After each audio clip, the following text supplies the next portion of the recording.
सुन रहे थे, असत्य परमात्माओं पर आश्रित थे।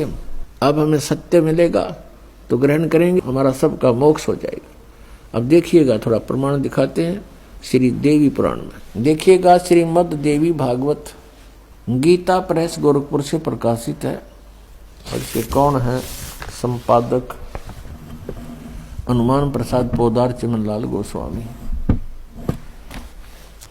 और ये गीता प्रेस गोरखपुर से प्रकाशित है, मुद्रित भी वहीं से है।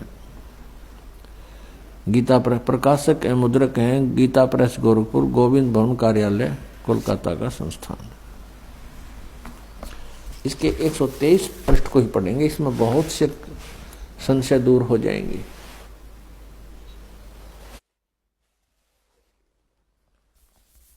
तीसरा स्कंद श्रीमद् देवी भागवत आप पढ़ रहे हैं, 123 पृष्ठ देखिएगा। तुम भगवान विष्णु जी अपनी माता दुर्गा के विषय में कह रहे हैं स्तुति करते हुए, तुम शुद्ध स्वरूपा हो, यह सारा संसार तुम से उद्भासित हो रहा है। मैं ब्रह्मा और शंकर हम सभी तुम्हारी कृपा से विद्यमान हैं। हमारा आविर्भाव माने जन्म और तिरोभाव माने मृत्यु हुआ करता है। हमारा जन्म और मृत्यु हुआ करता है। केवल तुम ही नित्य हो, जगत जननी हो, प्रकृति और सनातनी देवी हो।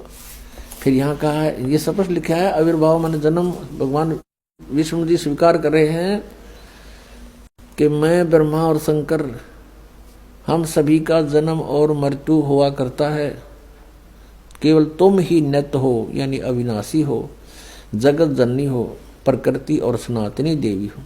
यह भी याद रखना कि प्रकृति दुर्गा के लिए ही कहा जाता है। भगवान शंकर बोले, देवी यदि महाभाग विष्णु तुम्ही से प्रकट हुए हैं तो उनके बाद उत्पन्न होने वाले ब्रह्मा भी तुम्हारे बालक हुए। फिर मैं तमोगुणी लीला करने वाला शंकर क्या तुम्हारी संतान नहीं हुआ? अर्थात मुझे भी उत्पन्न करने वाली तुम ही हो शिवे। संपूर्ण संसार की सृष्टि करने में तुम बड़ी चतुर हो। इस संसार की सृष्टि, स्थिति और संहार में तुम्हारे गुण सदा समर्थ हैं। उन्हीं तीनों गुणों से उत्पन्न हम ब्रह्मा, विष्णु एवं शंकर नियमानुसार कार्य में तत्पर रहते हैं। पुण्यात्मा, इस श्रीमद् देवी भागवत यानी देवी पुराण ने चंद पंक्तियों में ये 5 कंसेप्ट क्लियर कर दिए। नंबर 1, ब्रह्मा विष्णु महेश नाशवान है, इनकी जन्म मृत्यु होती है, ये इनकी जीवनी में लिखा है। और नंबर 2, प्रकृति दुर्गा को कहते हैं। नंबर 3, दुर्गा इन ब्रह्मा विष्णु महेश की माता है।